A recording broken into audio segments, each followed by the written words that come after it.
are headed into our last main stage session, and we're going to shift perspectives here and look at things from the advertiser's side. As your monetization partner, our mission at Mediavine isn't just to run your ads.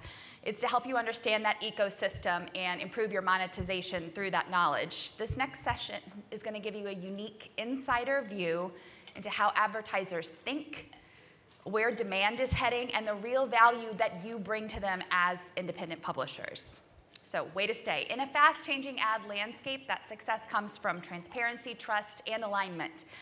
So what do advertisers really want from us as their publisher partners, and how can we become that coveted must-buy for brands while protecting that reader experience? That is exactly what we're going to talk about today. This conversation will be led by Amanda Martin, coming back again, our Chief Revenue Officer here, where she oversees sales, publisher development, marketing, social impact, and data and partnerships. With over a decade of experience on the buy side, Amanda brings a rare dual perspective, helping publishers understand the advertiser mindset and identify new opportunities for growth. She will be joined by Scott Ensign, Chief Strategy Officer at Butler, where he leads strategy and client solutions for one of the most respected independent media agencies in the country. With more than 25 years of experience in cross-channel media, from programmatic and search to social, SEO, and video, Scott brings an invaluable view into how advertisers define quality and attention in today's marketplace. Together, they're going to pull back the curtain on what advertisers truly value in publisher partnerships, how transparency and accountability are reshaping demand, and how alignment between brands and content creators is redefining success. Without any further ado, please join me in welcoming Amanda Martin and Scott Ensign for this conversation.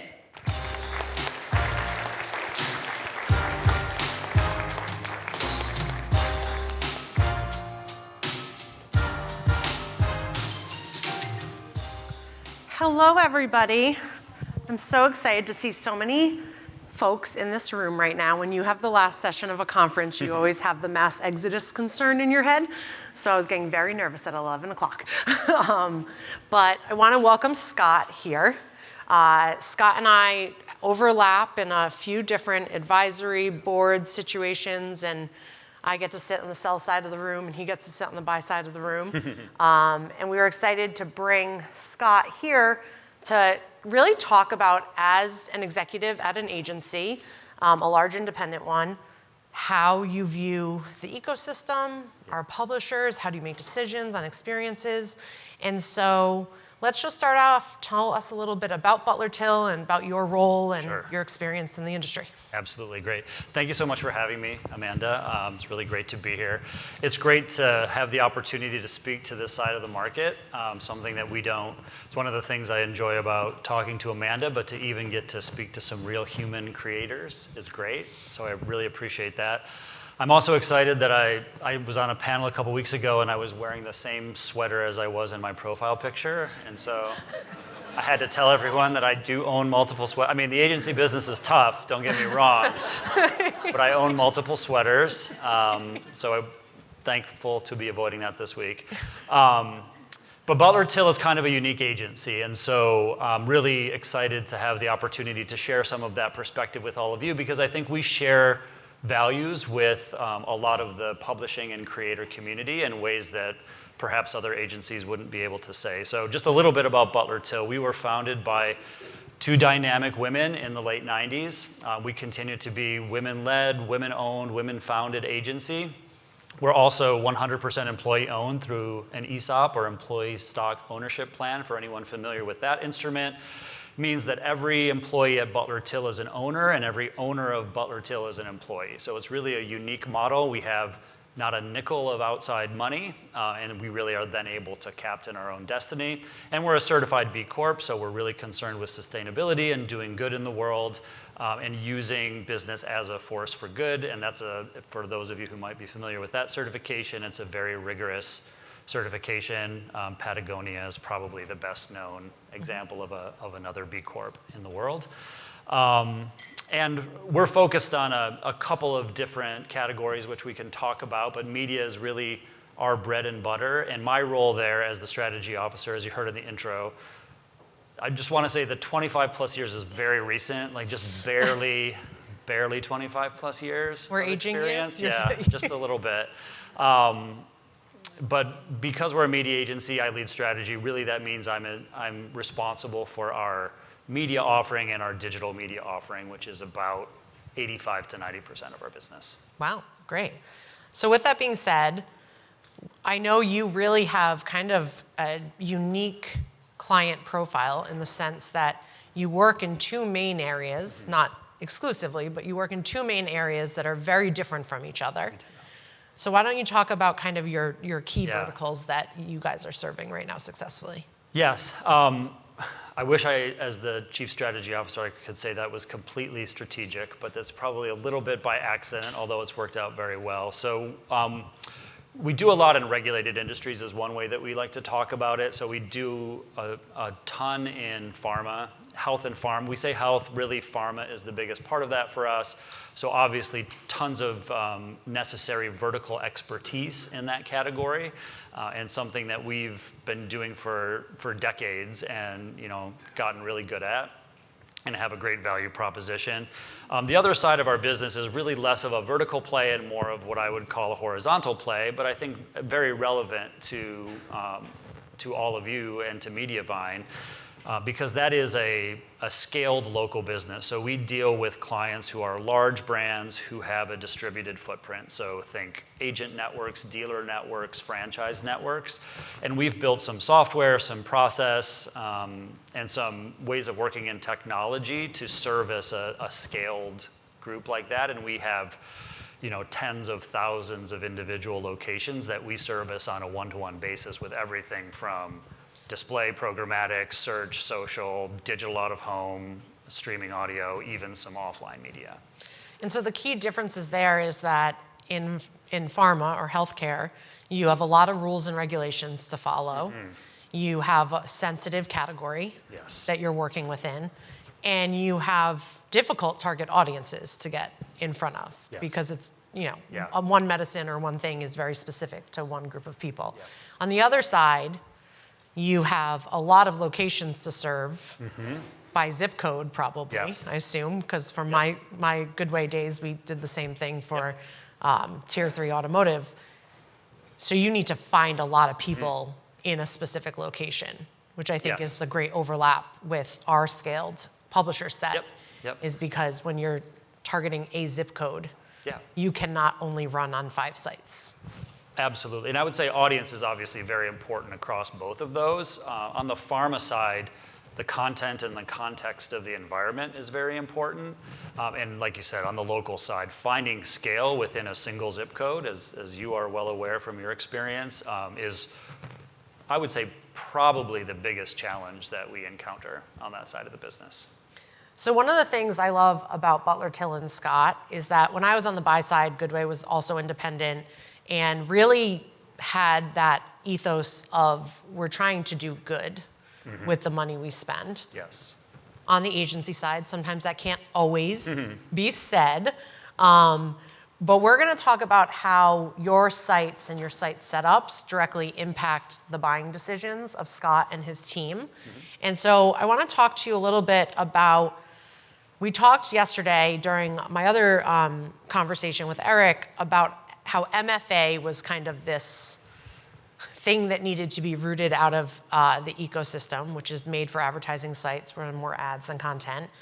But now we've moved on to ad experience, and it's not a unique, universally defined term. So from Butler Till's perspective, what do you think about ad experiences, especially as you think about web and mobile reader experiences? It's a tricky one. I mean, the MFA thing was a boogeyman for a while. I won't say we never bought MFA, but we endeavored to never buy MFA. Someone could probably go back and find an impression somewhere from one of our campaigns. But in terms of ad experience, like I don't want to just speak in platitudes here, and certainly I'm happy to get into any details, but like we want to monetize and promote experiences that we would want to have ourselves as people.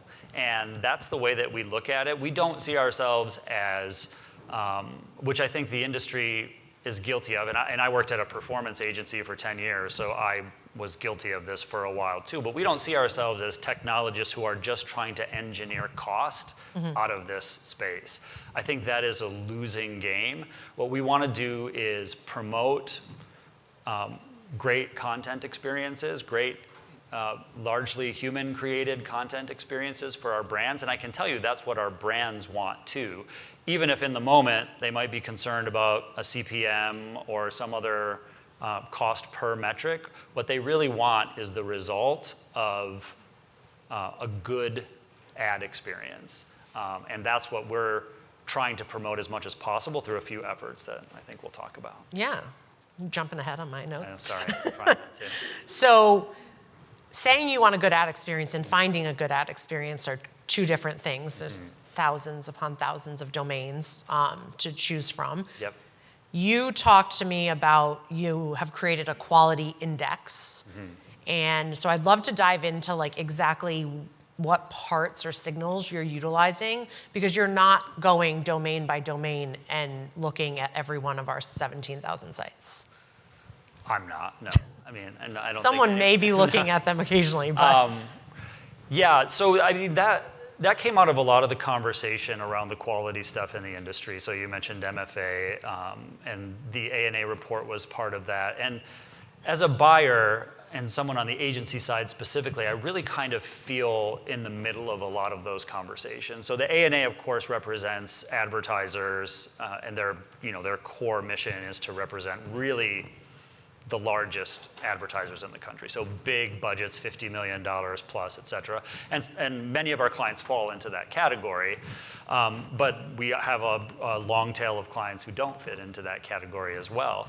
And one of the things in that report that really bothered me was this idea that we need to just focus on 75 publishers or whatever the number was, but a small number of publishers. In the report, basically, the advice was, if you do that, you can get everything you need. And we're an agency, as I said, we're a certified women-owned agency. We're a B Corp. Like, that to me is just a recipe for excluding a diverse set of voices across the supply chain. And so that's something that's been really important to us, which has driven a couple initiatives. One of them is the quality index, because I think having only inclusion lists, I like to say, like, there's nothing more exclusive than an inclusion list. Like, it is the universe of everything we could be doing boiled down to a very small set. Could you explain what an inclusion versus block list is? I was really endeavoring not to use my programmatic speak. But just a list of sites that you want to run on. We used to call them white lists. For a lot of different reasons, we went away from the white list name. We don't do that anymore.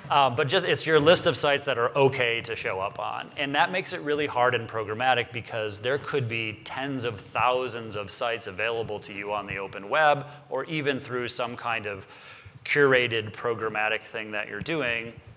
And so if you say, all right, we're going to run on these, in that case, like I said, 75 publishing groups, which maybe represent 1,000 sites out of tens of thousands, maybe even millions of potential sites that we would have the opportunity to serve on. What we wanted to do is provide our clients with a way to run on a much broader set of inventory, while also having the right rails in place, essentially. And so the quality index is, and I know we're going to talk about some of these partners, so I won't skip ahead, but it's a mix of different signals that we get that tell us, like, this is the kind of experience that we want to promote in one way or another. And so some of that is your basic, like, brand safety. Like, we don't want to run on violent stuff or fake stuff or nasty stuff or fraudulent stuff in some way.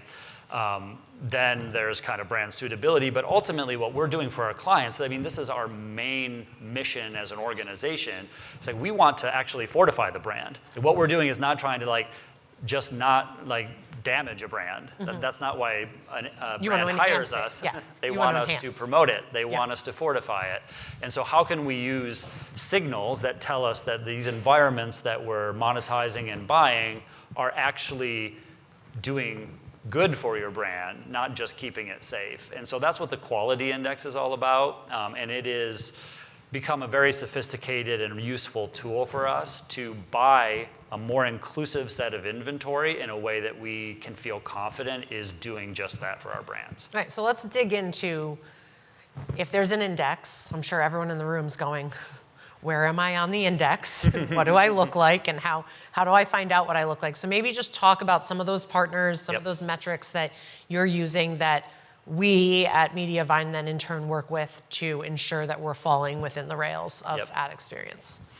So there's probably ones that folks in the room are familiar with. So we work with Jounce, who's a great industry partner.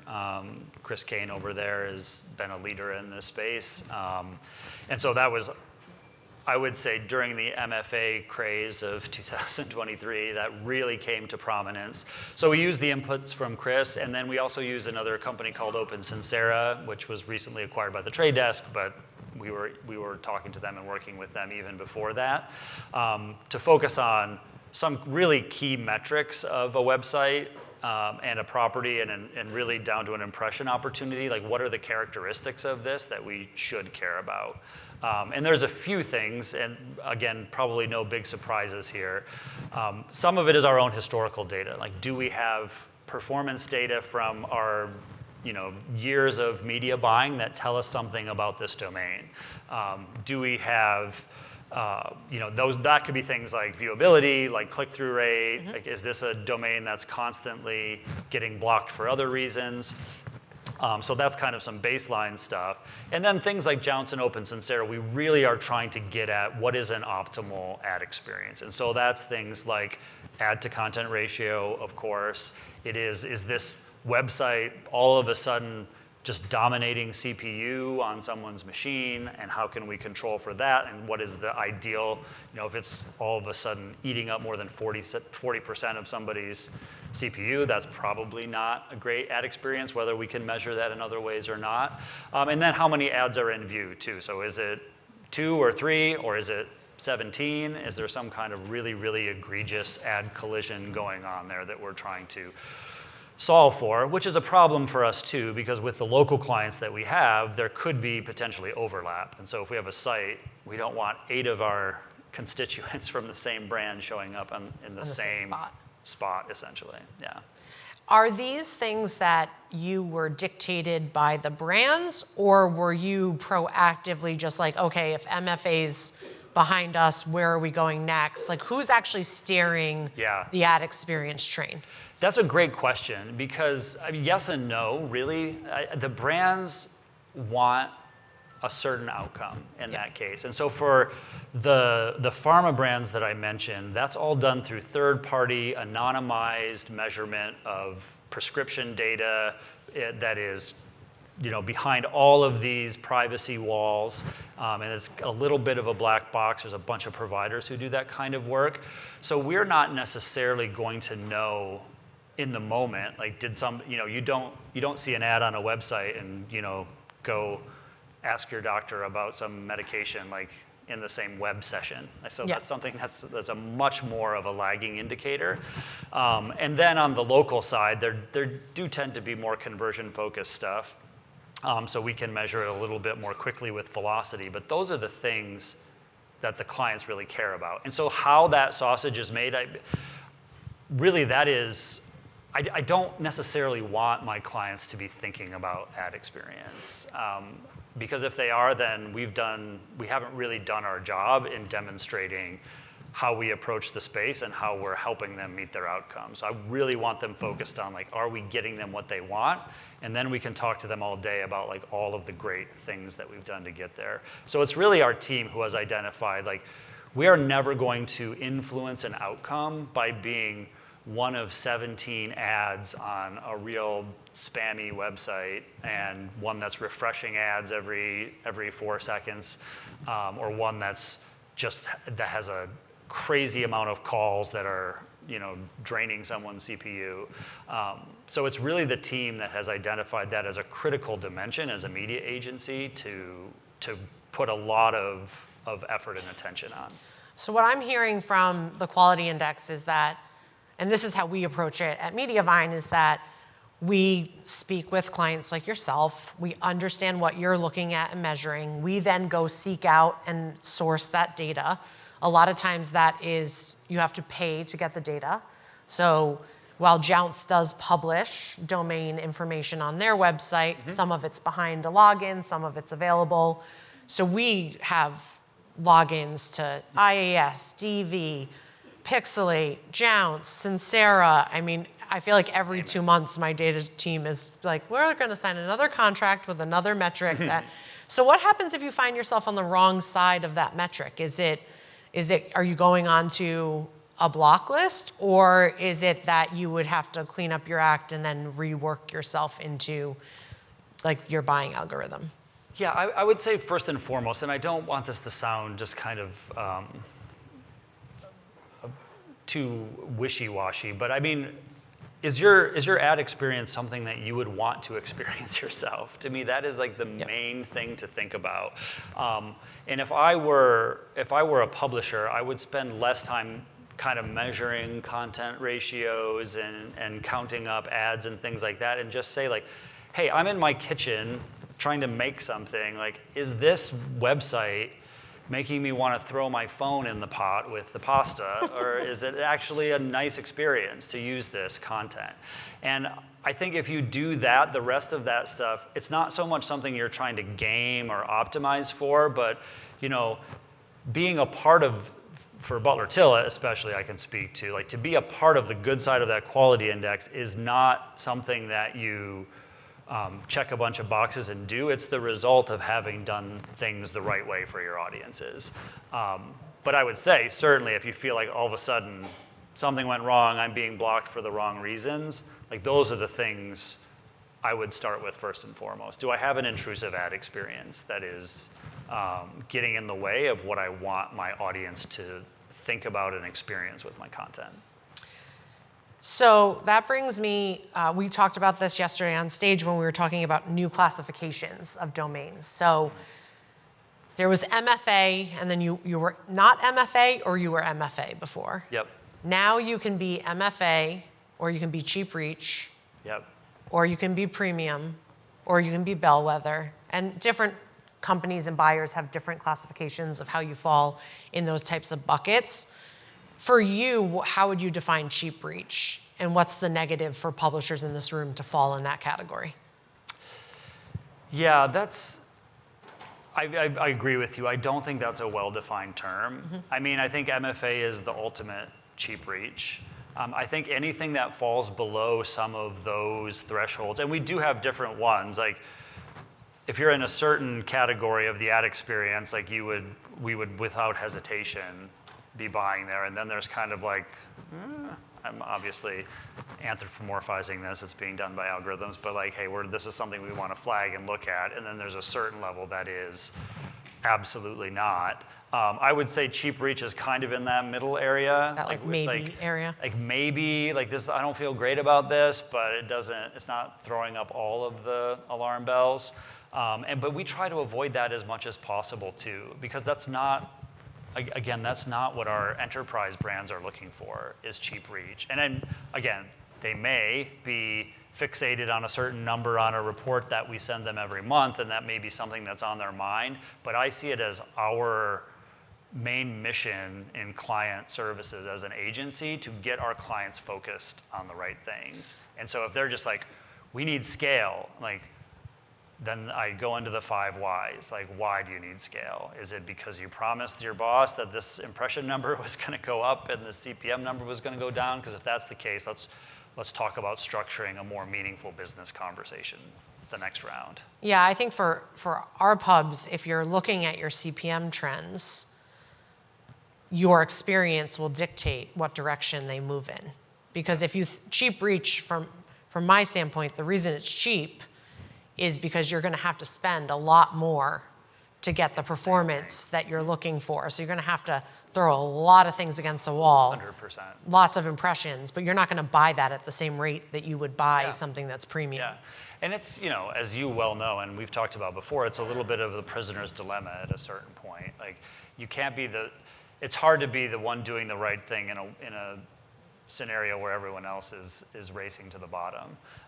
So I think we need some energy, and I think we've had this. I'm optimistic about it ultimately. Some energy in the industry that, like, there should be ways to measure this, especially signal from the buy side that is more than just give us something that costs less on a per unit basis. Yeah. We have tools to do so much more than that. I mean, that's one of the benefits of automation and AI is that we are going to create models that can really get at the value, which in theory should help to value good content more effectively with more velocity and promote those things in the world. And I know that's perhaps a little bit of a rosy view on where that's going, but that's what we're looking to use it for. I can say that for sure. So one of the things when I came back over to the sell side, because I had been on the sell side earlier in my career, was that everyone on the sell side was like, it's all about our content. It's all about our content. Mm-hmm. You're advertising on my site because I'm this type of site or I'm that type of site. But the reality is if you're not making an inclusion list, you're targeting something and it's not the domain. Yep. Explain to the room how audiences determine where your impressions go. Yeah, and I think that those things are highly correlated too. So if you think about context and audience, and on the pharma side in particular, like those things, context is a good, meaningful input to and proxy for like third-party audience information that's out there. But audience is critical. I mean, the number one thing that we start with in our media planning process is the audience strategy. So who are we trying to reach? Mm-hmm. What do those personas look like? Where can we then find that data, either first-party client information of one form or another, or something that's available from a third-party provider? So finding those audiences, I would say, of our integrated planning team, like that is their number one focus, is finding where those audiences are. Mm-hmm. So for our teams that are working on your communities and your newsletters and you're getting that first party data, which is your first party data, we then infuse that into the bid. Scott then can see it, not specifically Scott, one of his traders, but Scott's team can see it. Yep. And know, oh, that's the persona I was looking for. That's who I want. I'm going to spend money there. And I'm going to multiply my bid likely because it's a known person versus a non-known person. Absolutely. And I mean, we will pay a premium for the right audience. Especially in pharma. For the right audiences, especially in pharma, which, you know, those audiences sometimes are very, very small, sometimes hundreds or even just tens of thousands of patients across the country. But we will pay a significant premium. I mean, I hesitate to even say some of the numbers in this room I would like things that we pay, but we'll pay over $100 CPM for the right kind of audience targeting in some cases. And I've seen CPMs as high as $200 for that. So I mean, we're talking about a real premium to hit the right people. Yeah, which is why the audiences that you own are so valuable, because if you're not targeting that niche of an audience, what are you bidding? I mean, single digits, for sure. And again, there's so much nuance and so variation many different there. Media types, yeah. But like, if it is a really, really high value audience, the premium attached to that is going to be potentially exponential, not just incremental. And I think that's why, if I were on the sell side, which I have not been, I guess I worked in radio for a while, if you can count that, but it's a very different time. That's a weird place. That's what I would be, and that's what we were focused on in radio, is like, how do we build the most engaged audience that we possibly can? Mm-hmm. People who are going to come back to us time and again for a specific thing, and how are we going to nurture that over time? I think that is so much more important than thinking about, you know, referral traffic from search, although I know we don't have the luxury of not thinking about those things. But how are we engaging and building audiences? Because really, to your point, when I think about what we buy, it's not real estate on a website. We are renting from you the goodwill that you have built up with your audience. And that's something that we don't take lightly. Like, that is very important to us. And I want to pay more for it. I really do. I want there to be a future where there are fewer, I mean, we're seeing something like, 4 trillion ad requests across the globe in programmatic now, which is, no matter who you are and what math you're using, is too many. Yeah. I want a future where there are fewer ad impressions impression opportunities, but they are of such high value with such high value audiences that I am thrilled to pay you 5 times what I'm currently paying for that opportunity to engage with and rent from you that goodwill from your audience that you've worked so hard to build up over time. Yeah, and that's really what led us to our Optimize Ad experience, working with Chris Kane at Jounce, who's talking to the buy side and then talking to the sell side. We have talked at this conference a lot about AI. We've talked about how it changes everyone's behavior. It's a culture shift. Mm-hmm. How is it impacting your brands? I would say brands are probably more scared than publishers of AI. And I don't know if that makes anyone feel better or worse, or if it should, I don't know. But no one's got this figured out. And I'm talking about, like, we work with, like, we have a couple of clients who are some of the biggest brands in the world. And you would be shocked at the lack of sophistication and how far they are with AI. And their teams are essentially, in many cases, just trying to pretend like it's not there, like it's in the corner. Now, of course, we are doing things with them. We're having conversations with them. We're bringing solutions to them. But I think there's a lot of question in the industry, because if you follow things to their logical conclusion, you would have to ask, you know, a brand is basically a shortcut to trust with someone. And in the age of intense automation powered by generative AI, what does a brand even mean? And so I think there's an existential question there if you're a brand marketer, in the same way that there are existential questions for publishers and frankly for agencies too. So I think brands are not the fast movers that we see in the marketplace, but we're very bullish on it for our own business. And so we're leaning in really hard to agentic media buying and planning, to some of the industry standards that are coming out. And we think, as I mentioned before, there's, you know, might be a person today who's looking at a disparate data set across 5 or 6 different providers to figure out where can we find the right audiences, how can we get some insights on their behavior. There's so many obvious applications for an agent that we could train and say, okay, this is our X brand agent. So we have fed this agent all of our brands, standards and values, all of the campaign history associated with that brand. Here's the 12 personas that they paid a creative agency to build for them. And then that agent can go out and do a lot of the work of the planning. And to me, I don't see that so much as, you know, as someone who's done media planning and who has worked on the agency side, I don't see that so much as like, oh, crap, well, what am I going to do then? But it's more about, what does that make possible that's just never been possible before? And so in the world of marketing, like, we've been talking about personalization for probably almost 2 decades, and it still sucks. Like, we need to do a way better job of that. And that's something that I look at AI and think, that is actually a promise that this technology could fulfill. So we're excited about that. Obviously, we want to do it thoughtfully according to our values, and we will, but I think it's going to make a lot of things possible that we've been trying to get done for a long time. All right, I'm going to ask you one more question, one self-serving question. Okay. And then I'm going to open it up to the room if you have any questions for Scott. How do you look at, so everyone in this room looks at us as their ad management partner, monetization partner. The buyers call us publisher sales houses.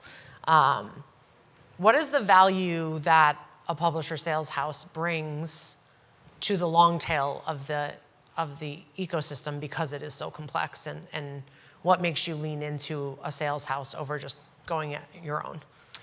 Yeah, I think it's what I just talked about with a brand. I mean, it's a shortcut to trust. And so it's not practical for us to, as you mentioned before, look at 17,000 sites and pick and choose which ones we like. And there's technology that's helping us do a lot of things. But ultimately, if we can work with a partner platform like Mediavine, like some of the, you know, exchanges and supply side platforms who are also aligned with the way that we look at the space and value, I think that's just a shortcut to getting where we're trying to go. And it gives us a certain seal of approval and trust that, like, hey, this inventory is far more likely to be of a quality that we're looking for and aligned with the things we care about than otherwise. Okay, I'll pay you later. That's Okay. perfect. Any questions for Scott? Oh, they're going to turn the lights on. I got one here. Do you have a favorite brand? Oh, a favorite brand. The one that Ooh. pays you the Do you have a most? favorite brand? I mean, I love all of my clients equally. But, you know, and this is not a client of ours, but I think, as I mentioned before, Patagonia is a huge player in the B Corp space where we're very active, and we have a huge B Corp committee within Butler Till who's very concerned about our impact on the environment, our impact on our community. And so I really admire how Patagonia has lived out those values while also creating really great products that people want to buy. I think they're a good example of how you can balance those things in the world and really use business as a force for good, which I know sounds a little bit probably corny, but we really do believe that. And our people, I can tell you, very much believe that. As an employee-owned company, everyone feels like they have a stake because they literally do, and they also have a voice. And so I like the way that other brands like that have shown you can be successful while being held accountable for how you're doing business. And that's important to us. I also think it's important to note, like, from a sustainability standpoint, one of the other benefits that we provide to all of you is that our ad stack is extremely efficient and sustainable, and we've been verified by third parties. Yep. I think we're up to like 99% of our inventory will pass sustainability standards and not add to more strain on the environment. Yep.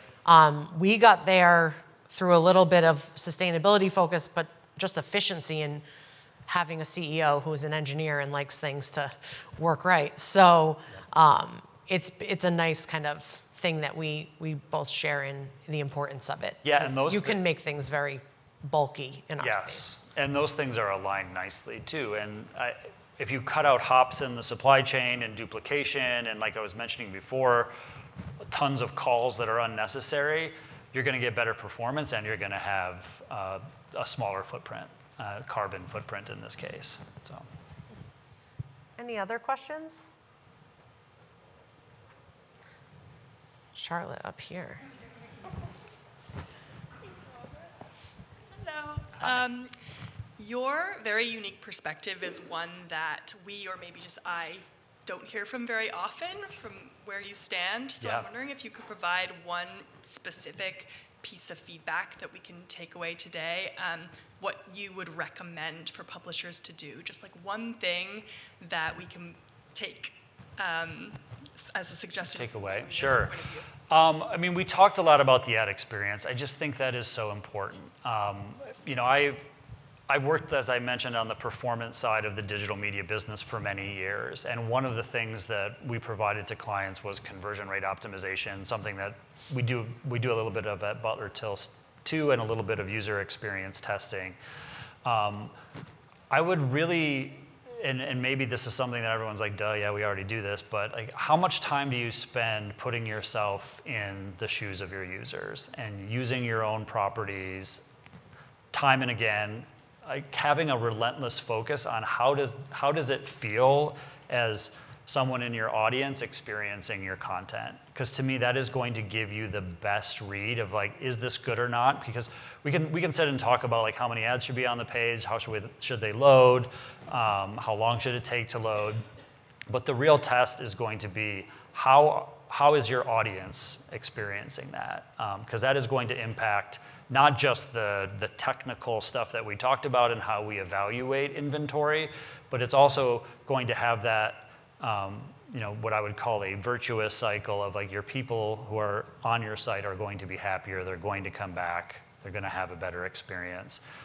So I would recommend setting up some kind of rigor around that as much as possible. I think also having that really high quality reader experience will increase your return rate to your site. Absolutely. And return rate is so key because then you said earlier, in our index, we have past performance. And so if you have seen a user on a domain before, the chances is the algorithm is going to overvalue that impression because there was performance and audience there before. Absolutely. Versus someone you've never seen before. Yeah, that's another great point. And one of the things that we're looking at, both from our own data and through some partners, is like what is the history of that domain, and what can I look back at and see what has happened before. I mean, I think the other thing that I would say is, I know not everyone is as interested in like what's going on the buy side and programmatic as me, and that's probably a good thing, but there's so much information out there, because I don't feel like our two sides talk to each other as much as we could or should. So I would say pay attention to some of the stuff that's going on in the trades as much as possible. I think having an awareness of what's going on in the minds of the demand side, of the buy side, of the brands and agencies, is really helpful when you think about your own content strategy and your own overall business strategy for your properties. For the room's knowledge, like what publications would, if they're not looking at anything from the buy side right now, what are maybe 2 or 3 publications that you are constantly reading yourself? You can check me on this if some of this is a little too wonky, probably. But Ad Exchanger is great. I think they do a pretty good job of boiling things down to more accessible Third grade level? Third grade level, yes. Yeah, more or less. And they've got a podcast that you can listen to. I would say we were talking a little earlier about Marketecture Media. That probably is getting a little bit more That's pretty techy. On the wonky side. But then I would also just say, like, follow the trade desk on LinkedIn. Look what they're putting out. See just how they're thinking about and attacking the space, because that's going to have a lot of, you can pull some meaningful insights from that into how you should be thinking about the stuff that you're ultimately selling. Yeah, so in your dashboards, you have, you can see some partner reporting, and you can follow those folks on LinkedIn and see what Jeff Green's yelling about and see what's going on. It's just happening in drama today. So. Yeah, there's drama today at the trade desk, so it's never not exciting. Any last questions? I am proud of us. We have been, like, the amount of content that this group has consumed and the amount of networking and talking and co-working. I mean, I know I'm going to sleep well tonight, but I'm so thankful for Scott for coming to speak with us. I think we were talking at lunch about how it's so great to put faces to a community that you spend millions of dollars across in a given year. And so I just want to thank you so much for coming, and thank everyone for sticking with us. Yes, thank you so much for having me. I'll pass this back to Jenny.